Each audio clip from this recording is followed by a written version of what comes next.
کہ خدا نے انسان کو زمین کی مٹی سے بنایا اور اس کے نتنوں میں زندگی کا دم پھونکا تو وہ جیتی جان ہوئی۔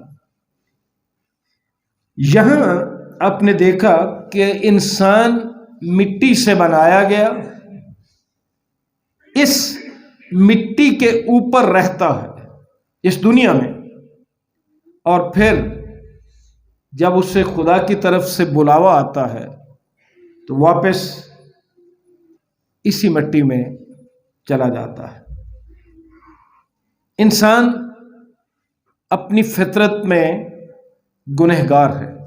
جب خدا نے اسے بنایا یہ حالت نہیں تھی۔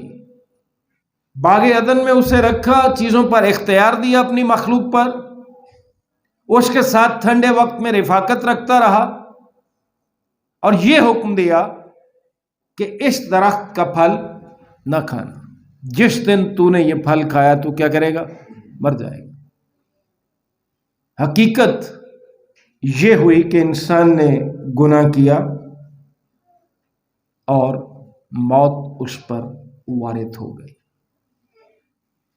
جیسا میں نے گزارش کی کہ انسان اپنی فطرت میں گنہگار ہے اور روحانی طور پر کوئی بھی اچھا کام کرنے کے لیے کمزور ہے، اس قدر کمزور کہ روحانی دشمنوں کے خلاف اپنا دفاع بھی نہیں کر سکتا۔ یہ بات غور طلب ہے۔ روحانی دشمن ابلیس اور اس کی جو فوجیں ہیں، انسان اپنے طور پر ان کے خلاف اپنا دفاع نہیں کر سکتا، اپنی ذات میں کم بخت اور حقیر ہے، یہاں تک کہ جیسا آپ نے یہاں دیکھا ایک کیڑے کے ساتھ انسان کا موازنہ کیا گیا، اگرچہ اشرف المخلوق کہلاتا۔ اس سے زیادہ بری حالت کیا ہو سکتی ہے کہ خدا کی صورت اور شبیہ پر پیدا کیا گیا، سب چیزوں پر اختیار رکھنے والا، ان اشرف المخلوقات، اسے ایک کیڑے سے تشبیہ دی گئی یا اس کا موازنہ کیا گیا۔ بہت غور طلب بات ہے کہ مسیح نے بھی بشریت میں اس حالت کو قبول کیا، یعنی انسانی بدن میں آنے کو۔ خدا کے فضل اور مسیح کی راست بازی کے بغیر انسان کی یہی حالت ہے کہ کیڑے کے ساتھ اس کا موازنہ کیا جاتا ہے، مٹی سے پیدا کیا گیا، واپس مٹی میں چلا جاتا ہے۔ اب چونکہ میں نے یہ گزارش کی کہ خدا کے فضل اور مسیح کی راست بازی کے بغیر انسان کی یہ حالت ہے، انسان مسیح کی راست بازی ہی کے سبب سے پاک اور راست باز ٹھہرایا جا سکتا ہے۔ یوشع بن آموس کی کتاب میں بھی اس حقیقت کو یوں بیان کیا گیا، 41واں باب اور اس کی 14ویں آیت اگر ہم پڑھیں تو وہاں لکھا ہے، ہراساں نہ ہو اے کیڑے یعقوب، اے اسرائیل کی قلیل جماعت، میں تیری مدد کروں گا، خداوند فرماتا ہے، ہاں میں جو اسرائیل کا قدوس تیرا فدیہ دینے والا ہوں۔ مخاطب کیسے کیا؟ ہراساں نہ ہو اے کیڑے یعقوب، اور جب میں تیرا فدیہ دوں گا، میرا بیٹا اس دنیا میں آئے گا، تیری خاطر قربان ہوگا، صلیبی موت گوارا کرے گا، تو پھر تیری یہ حالت نہیں رہے گی، کیونکہ میں تیرا فدیہ دینے والا ہوں۔ 22واں زبور اور اس کی دوسری آیت اگر ہم پڑھیں تو وہاں بھی لکھا ہے، پر میں تو کیڑا ہوں، انسان نہیں، آدمیوں میں انگشت نما اور حقیر ہوں۔ انگشت نما کا مطلب ہوتا ہے جس پر انگلیاں اٹھائی جاتی ہیں۔ اب میں نے پہلے بھی گزارش کی کہ اگر ہم مذکورہ آسمانی اجسام جو ہیں، چاند ہے، ستارے ہیں، خدا کی حضوری میں اپنی تمام چمک دمک اور شان و شوکت میں کچھ حقیقت نہیں رکھتے، تو کبھی آپ نے سوچا کہ انسان کو خدا کی حضوری میں آپ کس قدر حلیم، فروتن اور حقیر سمجھنا چاہیے؟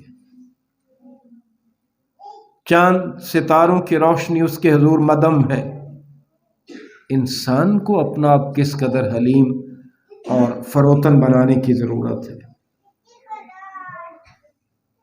خدا کے حضور حاضر ہونے کے لیے ہمیں کیسی حلیمی اور فروتنی کی ضرورت ہے؟ عزیز بھائیوں اور بہنوں، انسان جو محض کیڑا ہے، اور اس بات کی تصدیق کے لیے معمولی سی تبدیلی کے ساتھ یہ کہا گیا آدم ذات جو صرف کرم، پہلی آیت میں پہلے کیا کہا گیا پہلے حصے میں؟ پھر بھلا انسان کا جو محض کیڑا، پھر ہلکی سی تبدیلی کر کے یہ کہا گیا اور آدم ذات کا جو صرف کرم ہے، کیا ذکر، یا یوں کہہ لیجئے کہ پہلا انسان بھی زمین کی مٹی سے تھا اور اسی طرح اس کی تمام نسل بھی۔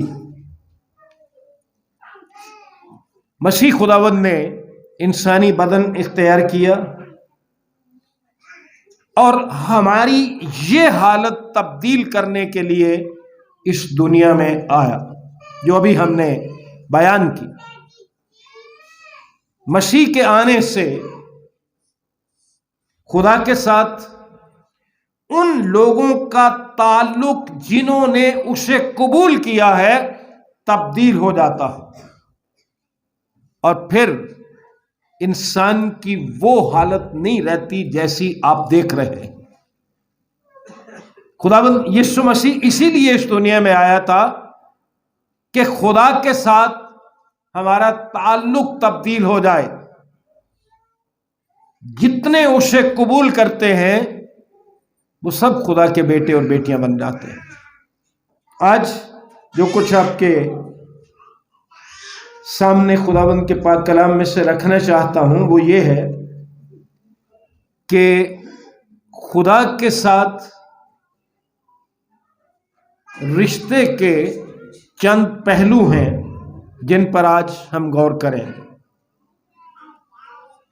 جو کہہ لیجئے کہ خدا کے ساتھ رشتے کے 7 پہلو ہیں جن پر آج ہم باری باری غور کریں گے۔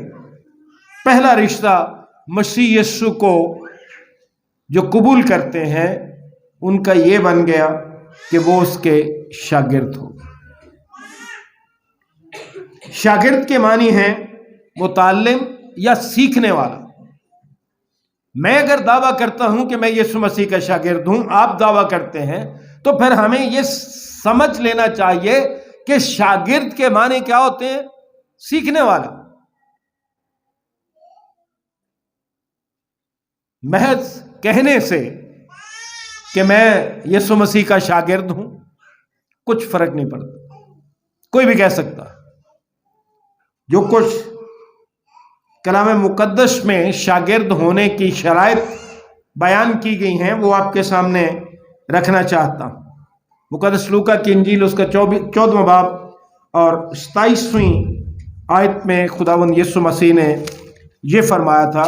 مقدس لوکا کی معرفت ہمارے خداوند کی انجیل اس کا 14واں باب اور 27ویں آیت میں یوں لکھا، جو کوئی اپنی صلیب اٹھا کر میرے پیچھے نہ آئے وہ میرا شاگرد نہیں ہو سکتا۔ یہ الفاظ خداوند کے محض کہنے سے فرق نہیں پڑتا۔ آپ سمجھتے ہیں کہ پادری یا ایلڈر بن جانے سے یہ شاگردیت ہو جاتی ہے؟ شاگرد کا مطلب ہے سیکھنے والا، اور خداوند نے شرط کیا بتائی؟ جو کوئی اپنی صلیب اٹھا کر میرے پیچھے نہ آئے وہ میرا شاگرد نہیں ہو سکتا۔ اس کے ساتھ 14 باب کی 33ویں آیت میں لکھے جو کوئی اپنا سب کچھ ترک نہ کرے وہ میرا شاگرد نہیں ہو سکتا۔ سن لیجئے غور سے، متی رسول کی معرفت انجیل کے 19ویں باب میں ایک شخص کا بیان کیا گیا، ایک نوجوان کا بیان آتا ہے۔ وہ خداوند کے پاس آ کر پوچھتا ہے، اے استاد میں کون سی نیکی کروں تاکہ ہمیشہ کی زندگی پاؤں؟ 19ویں باب کی 16ویں آیت میں تو خداوند نے اسے حکموں پر عمل کرنے کے لیے کہا۔ اس نے کہا کہ جی میں ان حکموں پر عمل کرتا ہوں۔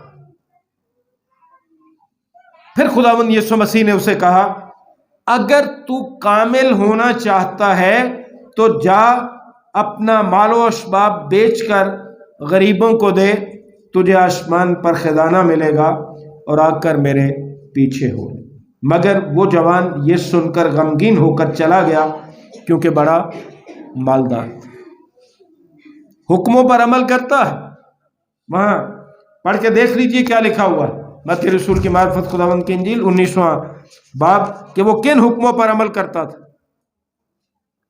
18ویں آیت میں لکھے اس نے اس سے کہا کون سے حکموں پر؟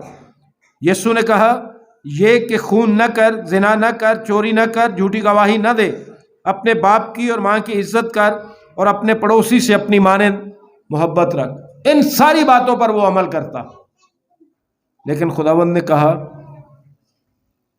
کہ تجھ میں ایک کمی ہے، چونکہ اس نے پوچھا کہ اب مجھ میں کس بات کی کمی ہے، میں تو سارے حکموں پر عمل کرتا ہوں۔ تو خداوند نے اسے جواب دیا اگر تو کامل ہونا چاہتا ہے تو پھر جا اپنا مال غریبوں کو بانٹ، آسمان پر تجھے خزانہ ملے گا۔ کیا کہا تھا ہم نے کہ ایک شرط خداوند نے یہ پیش کی کہ جو کوئی اپنا سب کچھ ترک نہ کرے وہ میرا شاگرد نہیں ہو سکتا۔ اب یہاں کوئی یہ کہے گا جی ہم اپنا سارا مال اسباب دے دیں لوگوں کو، غریبوں کو دے دیں، بات خداوند کی فرما برداری کی ہے۔ آپ کی ضرورتوں کے لیے خداوند نہیں کہہ رہا، لیکن غریب غربا کی کا خیال رکھنا بھی ہماری ذمہ داری ہے۔ امیر آدمی کو اسی بات کے لیے سزا ہوئی نا کہ اس کے دروازے پر ایک غریب آدمی بیٹھتا تھا جس کی اس نے کبھی پرواہ نہیں کی۔ یہ بات سوچنے والی ہے کہ ہم خداوند کے شاگرد ہونے کا دعویٰ کرتے ہیں، دعا کرنے کا، حکم ماننے کا دعویٰ کرتے ہیں، لیکن جب اس معاملے میں بات آتی ہے، خواہ وہ چرچ کی خدمت ہو، پادری کے لیے پیسے ہوں، کنونشن کے لیے یا کسی پروگرام کے لیے ہو، پھر ہم سارے حکموں پر عمل کر کے بیٹھ جاتے ہیں، پھر ہمارا دل کہاں جاتا ہے؟ یہ خداوند کا حکم ہمارے سامنے کیوں نہیں ہوتا؟ یوحنا رسول کی معرفت خداوند کی انجیل کے 8ویں باب کی 31ویں آیت میں لکھا ہے بس یسوع نے ان یہودیوں سے کہا جنہوں نے اس کا یقین کیا تھا، یہ یہودی یسوع پر یقین کرتے ہیں، اس کا مطلب یہ ہے کہ یقین کرنا اور اس کے حکموں پر عمل نہ کرنا کچھ فرق نہیں پڑے گا۔ جنہوں نے اس کا یقین کیا تھا کہ اگر تم میرے کلام پر قائم رہو گے تو حقیقت میں میرے شاگرد ٹھہرو۔ اگر ہم مسیحی کہلاتے ہوئے اس کے کلام پر قائم نہیں رہتے تو پھر ہم حقیقت میں اس کے شاگرد نہیں۔ پھر خداوند نے متی رسول کی انجیل کے 16ویں باب کی 24ویں آیت میں کہا، یسوع نے اپنے شاگردوں سے کہا اگر کوئی میرے پیچھے آنا چاہے تو اپنی خودی کا انکار کرے اور اپنی صلیب اٹھائے اور میرے پیچھے ہو۔ اگر ہم نے کبھی خودی کا انکار ہی نہیں کیا، اپنی میں کو نہیں مارا، جس طرح پولس رسول کہتا اب میں زندہ نہ رہا، اگر ہماری یہ حالت نہیں ہے پھر بھی ہم خداوند کے شاگرد نہیں ہو سکتے۔ دوسرا رشتہ خداوند کے ساتھ، خدا کے خادم، یہ ہم بڑا فخر سمجھتے ہیں پادری، ریورنڈ، ایلڈر، عزت مآب، بیش پتہ نہیں کیا کیا ہم اس کو فخر بنائے بیٹھے ہیں۔ عزیز بھائیوں اور عزیز بہنوں، دراصل اس کا جو حقیقت ہے خدا کے خادم ہونے کی، رومیو کا خط 6 باب کی 22ویں آیت میں خادم کی حالت سنیے کہ ہماری حالت ہے کیا، ہونی کیا چاہیے، فخر کرنے کے بجائے ہمیں کرنا کیا چاہیے۔ 6 باب کی 22ویں آیت میں لکھا ہے، مگر اب گناہ سے آزاد اور خدا کے غلام ہو کر، یہ ہے خادموں کی حقیقی حالت کہ ہم خدا کے غلام ہو کر تم کو اپنا پھل ملا جس سے پاکیزگی حاصل ہوتی ہے اور اس کا انجام ہمیشہ کی زندگی۔ یہ ہماری زندگی میں ہونا چاہیے کہ ہم خدا کے خادم، غلام بنیں، کیونکہ غلام جو ہوتا ہے وہ اپنے مالک کی، اپنے خدا کی، اپنے آقا کی مرضی پوری کرتا ہے۔ وہ اپنی مرضی نہیں کرتا، بلکہ وہ اپنے آقا، اپنے مالک اور اپنے خدا کی مرضی پوری کرتا ہے۔ خروج کی کتاب 21واں باب اگر ہم دیکھیں، پہلی 6 آیات، تو آپ کو پتہ چل جائے گا کہ غلاموں کی حالت کیا ہوتی تھی یا کیا حکم تھا ان کے لیے۔ خروج کی کتاب 21واں باب پہلی 6 آیات، وہ احکام جو تجھے ان کو بتانے ہیں یہ ہیں، اگر تو کوئی عبرانی غلام خریدے تو وہ 6 برس خدمت کرے اور 7ویں برس مفت آزاد ہو کر چلا جائے۔ اگر وہ اکیلا آیا ہو تو اکیلا ہی چلا جائے، اور اگر وہ بیاہا ہو تو اس کی بیوی بھی اس کے ساتھ جائے۔ اگر اس کے آقا نے اس کا بیاہ کرایا ہو اور اس عورت کے اس سے بیٹے اور بیٹیاں ہوئی ہوں تو وہ عورت اور اس کے بچے اس آقا کے ہو کر رہیں اور وہ اکیلا چلا جائے۔ پر اگر وہ غلام صاف کہہ دے کہ میں اپنے آقا سے اور اپنی بیوی اور بچوں سے محبت رکھتا ہوں، میں آزاد ہو کر نہیں جاؤں گا، تو اس کا آقا اسے خدا کے پاس لے جائے اور اسے دروازے پر یا دروازے کی چوکھٹ پر لا کر ستاری سے اس کا کان چھیدے، تب وہ ہمیشہ اس کی خدمت کرتا رہے۔ یہ خادم کا کام ہے کہ ہمیشہ اس کی خدمت کرتا رہے۔ یہاں پڑھ لیجیے، یہ آپ یہ جو کان چھدوا کے یہ ٹاپس اور والیاں پہنے پھرتے ہیں نا نوجوان، سن لو، یہ تو غلاموں کا کام تھا، ان کو پہنائی جاتی تھی۔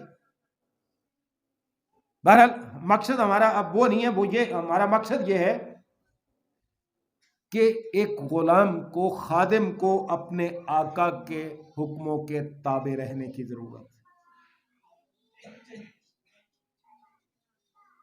پھر ایک غلام یا ایک خادم، جو ہم زیادہ تر لفظ استعمال کرتے ہیں، وہ اپنے مالک کی عزت کرتا ہے۔ کلام مقدس میں پرانے عہد نامے کی آخری کتاب ملاکی نبی کی کتاب 1 باب 6 آیت سنیے کیا لکھا ہوا ہے۔ ہم کہتے ہیں جی، ہم باپ بھی کہتے ہیں، ہم اسے اپنا بادشاہ بھی مانتے ہیں، مالک بھی مانتے ہیں، آقا بھی مانتے ہیں کہ جی ہم اس کے خادم ہیں۔ لیکن آج میں آپ جب یہ آیت پڑھیں گے تو ہم اپنا جواب خداوند کے حضور دیں گے کہ خداوند کو ہم کیا جواب دیں گے۔ بتائیے، آج میں اپنا جواب دیتا ہوں، آپ بھی اپنا جواب سوچئے کہ کیا دینا ہے خداوند کے حضور۔ 1 باب کی 6 آیت میں لکھے، رب الافواج تم کو فرماتا ہے، اے میرے نام کی تحقیر کرنے والے کاہنوں، بیٹا اپنے باپ کی اور نوکر اپنے آقا کی تعظیم کرتا ہے۔ جب ہم اسے اپنا مالک مانتے ہیں، جب ہم کہتے ہیں کہ ہم اس کے خادم ہیں، تو کلام یہ کہتا ہے کہ بیٹا اپنے باپ کی اور نوکر اپنے آقا کی تعظیم کرتا ہے۔ کیا یہ شرم کی بات نہیں ہے؟ کیا یہ افسوس کی بات نہیں ہے کہ ہم خدا کی تعظیم کی بجائے لوگوں کو اپنی تعظیم کے لیے لگائے بیٹھے ہوئے ہیں کہ ہماری تعظیم کی جائے؟ پھر لکھے، بس اگر میں باپ ہوں تو میری عزت کہاں، اور اگر آقا ہوں تو میرا خوف کہاں؟ پیغام کے دوران چند لمحے اپنے اپنے دلوں میں سوچیے۔ ہم دعائے ربانی کرتے ہیں، پڑھتے ہیں، اے ہمارے باپ، اسے اپنا بادشاہ مانتے ہیں، اپنا آقا مانتے ہیں، مالک مانتے ہیں۔ آج خداوند پوچھ رہا ہے، اگر آقا ہوں تو میرا خوف کہاں؟ اور پھر میں باپ ہوں تو میری عزت کہاں؟ جب ہم جھوٹ بولتے ہیں، بے ایمانی کرتے ہیں، دھوکہ دہی، حسد، بغض، کینہ، حرام کاری، گالی گلوچ، جتنے بھی کلام مقدس میں جسم کے کام بیان کیے گئے ہیں، تو پھر خدا کا خوف کدھر ہے؟ باپ کی عزت کہاں ہے؟ یاد رکھیے، جو مسیح کو قبول کرتے ہیں اپنا نجات دہندہ، ان کا تعلق پھر خدا کے ساتھ ایک خادم جیسا بن جاتا ہے، ایک غلام جیسا بن جاتا ہے۔ بس دعائے ربانی میں یہ کہہ دینا، اے ہمارے باپ، کافی نہیں ہے۔ باپ کی عزت بھی نظر آئے ہماری زندگی میں۔ تیسرا رشتہ ہمارا خداوند کے ساتھ جو بن جاتا ہے، دوست کا۔ ذرا نظر کیجئے کہ ہم کیا تھے؟ فانی انسان، مٹی سے بنا ہوا انسان، یسوع مسیح پر ایمان لانے کے وسیلے خدا کا دوست بن جاتا ہے۔ یعقوب کا خط 2 باب اور 23ویں آیت میں کلام مقدس میں یوں لکھے، یعقوب کا خط 2 باب اور 23ویں آیت میں خدا کا کلام یوں بیان کرتا ہے، اور یہ نوشتہ پورا ہوا کہ ابراہیم خدا پر ایمان لایا اور یہ اس کے لیے راست بازی گنا گیا، اور وہ خدا کا دوست کہلایا۔ ہم بھی یسوع مسیح پر ایمان لانے کے وسیلے، اسے اپنا شخصی نجات دہندہ قبول کرنے کے وسیلے خدا کے دوست بن جاتے ہیں، کیونکہ کلام مقدس نے یوحنا رسول کی معرفت خداوند کی انجیل، اس کا 15واں باب اور اس کی 15ویں آیت میں یوں فرمایا، 15ویں باب کی 15ویں آیت میں لکھے، اب سے میں تمہیں نوکر نہ کہوں گا، کیونکہ نوکر نہیں جانتا کہ اس کا مالک کیا کرتا ہے، بلکہ تمہیں میں نے دوست کہا۔ خداوند کے وسیلے سے ہمارا یہ رشتہ بھی تبدیل ہو گیا کہ ہم خداوند کے دوست بن گئے۔ پھر 14ویں آیت غور سے سنیے، دوست بننے کی شرط کیا؟ ہم کہتے تو ہیں، یا ہم کہہ سکتے ہیں کہ جی ہم خدا کے دوست ہیں۔ 14ویں آیت میں لکھے، جو کچھ میں تم کو حکم دیتا ہوں اگر تم اسے کرو تو میرے دوست۔ اگر خدا کے حکم نہیں ماننے تو دوستی کیسی؟ پھر ہم خدا کے دوست کیسے ہو گئے؟ اس لیے اس کے حکموں پر عمل کرنے کی بھی اشد ضرورت، تاکہ ہم اس کے دوست ہو سکیں۔ چوتھی بات، جو اس سے بڑی بات کوئی ہو نہیں سکتی، کہ ہم اس کے بیٹے اور بیٹیاں بن جاتے ہیں، فرزند بن جاتے ہیں، ہم خدا کے فرزند ہو جاتے ہیں یسوع مسیح پر ایمان لانے کے سبب۔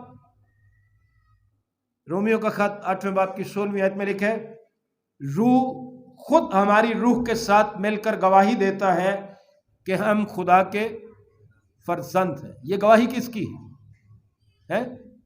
روح القدس کی گواہی ہے۔ یہ جب یہ لکھا گیا نا، روح خود ہماری روح کے ساتھ، پہلا روح جو ہے وہ خدا کا پاک روح ہے۔ روح القدس کی بات ہو رہی ہے کہ روح القدس ہماری روح کے ساتھ مل کر گواہی دیتا ہے کہ ہم خدا کے فرزند ہیں۔ پھر اسی بات کو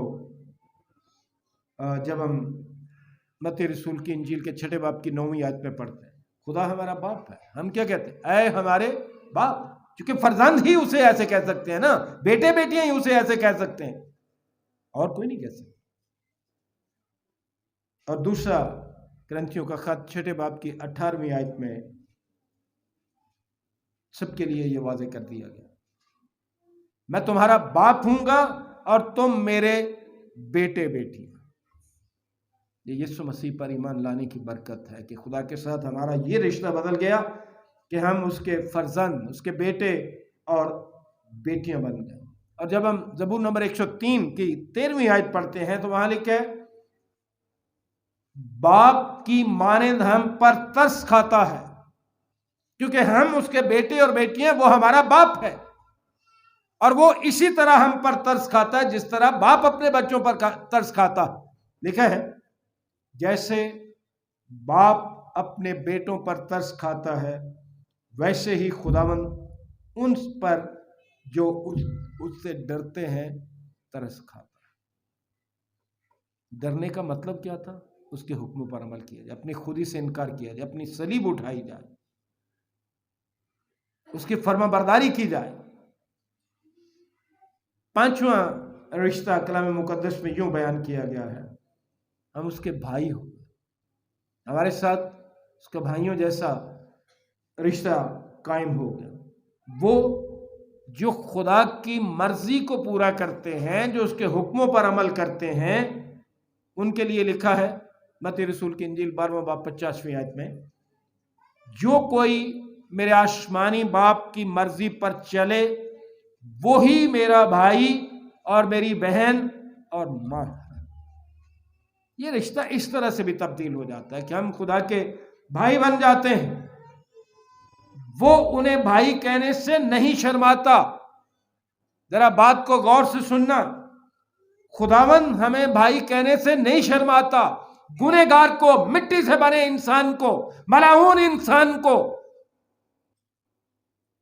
جب وہ یسوع مسیح کو قبول کر لیتا ہے تو وہ اسے اپنا بھائی کہنے سے نہیں شرماتا۔ عبرانیوں کا خط 2 باب کی 11ویں آیت میں لکھا ہے، عبرانیوں کا خط 2 باب 11ویں آیت میں لکھا ہے، اس لیے کہ پاک کرنے والا اور پاک ہونے والے سب ایک ہی اصل سے ہیں، اسی باعث وہ انہیں بھائی کہنے سے نہیں شرماتا۔ کمال کی بات، بھائی ہم بننا چاہتے ہیں، ہم سمجھتے ہیں کہ جی کلام مقدس کے مطابق ہم اس کے بھائی، وہ تو ہمیں بھائی کہنے سے نہیں شرماتا۔ بازار میں اگر کوئی ہمیں پوچھ لے تو پھر ہم کیوں شرماتے ہیں جی اس سے؟ یا کہیں کوئی ہمیں ایسی حالت ہمارے سامنے آ جائے، ہم اس کو بھائی کہنے سے پھر شرماتے ہیں، پھر نہیں واضح طور سے بیان کرتے کہ ہم مسیحی ہیں، ہمارا مسیح کے ساتھ کیا رشتہ ہے۔ ایک لڑکی کی خاطر یا لڑکے کی خاطر مسیح کا انکار کرتے ہوئے شرم نہیں آتی ہمیں؟ لکھ کے دے دیتے ہیں جی میں نے یہ مذہب چھوڑ دیا، وہ تو ہمیں بھائی کہنے سے نہیں شرماتا، تو پھر جو اس کی محبت کا دعویٰ کرتے ہیں وہ کیوں شرماتے ہیں؟ ان کی محبت اس کے لیے کہاں جاتی ہے؟ افسوس کہ ہم ایسا نہیں کرتے۔ چھٹی بات یہ ہے کہ محبت کرنے والا، ہمارا رشتہ خدا کے ساتھ یہ ہے کہ وہ ہم سے محبت کرتا ہے۔ اور اگر آپ غزل و غزلات کی کتاب 4 باب 9 سے 15 آیت دیکھیں تو وہاں محبت کا کلیسیا کے لیے خداوند کی محبت کا اس طرح اظہار ہے، مسیح یسوع کی محبت کا اظہار جو غزل و غزلات کی کتاب کے 4 باب کی 9 آیت سے 15 آیت میں کیا گیا ہے، وہ آپ کے لیے پڑھ رہا ہوں۔ دیکھیے ذرا کلیسیا کے لیے اس کی کیا محبت ہے۔ 4 باب 9 آیت سے لکھا ہے، اے میری پیاری، میری زوجہ، تو نے میرا دل لوٹ لیا، اپنی ایک نظر سے، اپنی گردن کے ایک طوق سے تو نے میرا دل غارت کر لیا۔ اے میری پیاری، میری زوجہ، تیرا عشق کیا خوب ہے، تیری محبت میں سے زیادہ لذیذ ہے، اور تیرے عطروں کی مہک ہر طرح کی خوشبو سے بڑھ کر ہے۔ اے میری زوجہ، تیرے ہونٹوں سے شہد ٹپکتا ہے، شہد و شیر تیری زبان تلے ہے، تیری پوشاک کی خوشبو لبنان کی سی۔ میری پیاری، میری زوجہ ایک مکفل باغچہ ہے، وہ محفوظ سوتا اور سربمہر چشمہ ہے، تیرے باغ کے پودے لذیذ میوادار انار ہیں، مہندی اور سنبل بھی ہیں، جٹاماسی اور زعفران